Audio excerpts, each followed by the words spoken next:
നമസ്കാരം, എൻ്റെ പേര് അപർണ സുരേഷ്. ഞാൻ എറണാകുളം ജില്ലയിലെ മൂവാറ്റുപുഴ സ്വദേശിനിയാണ്. ഞാൻ ഇന്ന് നിങ്ങൾക്കായി ഇവിടെ പരിചയപ്പെടുത്താൻ പോകുന്നത് ജീവാമൃതമാണ്. ജീവാമൃതം എന്താണെന്ന് ചോദിച്ചാൽ നമുക്ക് പറയാം നമ്മുടെ മണ്ണിൻ്റെ അമൃതാണ്. സൂക്ഷ്മജീവികളുടെ മഹാസാഗരമാണ് ജീവാമൃതം. മണ്ണിനും കൃഷിക്കും പുതുജീവൻ നൽകുന്നത് ജീവാമൃതമാണ്. പ്രകൃതിയിലെ പാചകക്കാരാണ് സൂക്ഷ്മജീവികൾ. 200 ലിറ്റർ ജീവാമൃതമാണ് ഒരേക്കറിന് ശുപാർശ ചെയ്യുന്നത്. അതിനായി 200 ലിറ്റർ ജീവാമൃതം ഉണ്ടാക്കാൻ വേണ്ട സാധനങ്ങൾ: നാടൻ പശുവിൻ്റെ പുതിയ ചാണകം, എത്രയും പുതിയതാണോ അത്രയും നല്ലതാണ്, അത് 10 കിലോ. നാടൻ പശുവിൻ്റെ ഗോമൂത്രം, അത് എത്രയും പഴയതാണോ അത്രയും നല്ലത്, അത് 10 ലിറ്റർ. ശർക്കര 1 കിലോഗ്രാം. ഇത് സൂക്ഷ്മജീവികൾക്ക് ഗ്ലൂക്കോസ് നൽകുന്നതിനാണ് ശർക്കര ഉപയോഗിക്കുന്നത്. കുമ്മായം കലരാത്ത കറുത്ത ശർക്കരയാണ് നമുക്ക് വേണ്ടത്.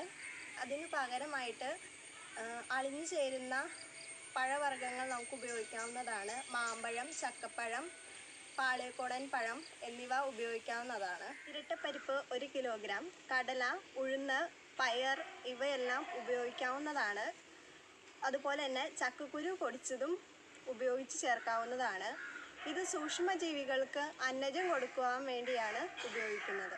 കലരാത്ത ഒരു പിടി മണ്ണ്. ഏത് മണ്ണിലാണോ നമ്മൾ ജീവാമൃതം ഉപയോഗിക്കുന്നത് അവിടുത്തെ വളം കലരാത്ത ഒരു പിടി മണ്ണാണ് ഉപയോഗിക്കുന്നത്. ശുദ്ധമായ ജലം 200 ലിറ്റർ. ക്ലോറിൻ കലരാത്ത കിണറ്റിലെയോ കുളത്തിലെയോ വെള്ളമായിരിക്കണം വേണ്ടത്. പ്ലാസ്റ്റിക് ബക്കറ്റ് ആയിരിക്കണം ജീവാമൃതം ഉണ്ടാക്കാൻ ഉപയോഗിക്കേണ്ടത്. അത് പ്രത്യേകം ശ്രദ്ധിക്കുക. ചണച്ചാക്ക്. ഇത്രയുമാണ് ജീവാമൃതം ഉണ്ടാക്കാൻ ആവശ്യമായ സാധനങ്ങൾ. ഞാനിവിടെ 10 സെൻറ്റിനായി 20 ലിറ്റർ ജീവാമൃതമാണ് ഉണ്ടാക്കാൻ പോകുന്നത്.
വെച്ചിരിക്കുന്ന ജീവാമൃതം ഘടികാര ദിശയിൽ പതുക്കെ ഇളക്കാവുന്നതാണ്.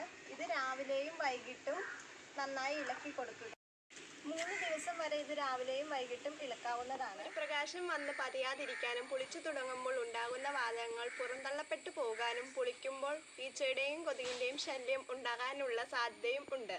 അതുകൊണ്ട് ഉണ്ടാക്കി വെച്ചിരിക്കുന്ന ജീവാമൃതത്തിൽ വന്ന് ചാടാതിരിക്കാനുമാണ് ചണച്ചാക്കിട്ട് മൂടുന്നത്. ഇതിനു പകരം നമുക്ക് കോട്ടൺ തുണി ഉപയോഗിക്കാവുന്നതുമാണ്. ജീവാമൃതം 3 ദിവസമാകുമ്പോൾ മുതൽ ഇത് ഉപയോഗിച്ച് തുടങ്ങാവുന്നതാണ്. 7 ദിവസത്തിനുള്ളിൽ ഉപയോഗിച്ച് തീർക്കണം. 7 ദിവസം കഴിഞ്ഞ് ഇതിലെ സൂക്ഷ്മജീവികളുടെ പ്രവർത്തനം ശരിയാവുന്നതല്ല. കൃഷിയിടത്തിൽ ഒഴിക്കുന്നതിനു മുൻപ് ഈർപ്പമുണ്ടായിരിക്കുന്നതും വളരെ അത്യാവശ്യമാണ്. നമ്മൾ ജീവാമൃതം ഉപയോഗിക്കുന്നതിന് ശേഷം പുതയിട്ട് കൊടുക്കുന്നതും വളരെ അത്യാവശ്യമാണ്. ഹ്രസ്വകാല വിളകൾക്ക് മാസത്തിൽ 2 തവണയും അഥവാ 15 ദിവസം ഇടവിട്ടും, ദീർഘകാല വിളകൾക്ക് മാസത്തിൽ 1 തവണയും ഇത് ഉപയോഗിക്കാവുന്ന ദിവസമായി ഞാൻ ഉണ്ടാക്കിയ ജീവാമൃതം തുറന്നു കാണിക്കാം.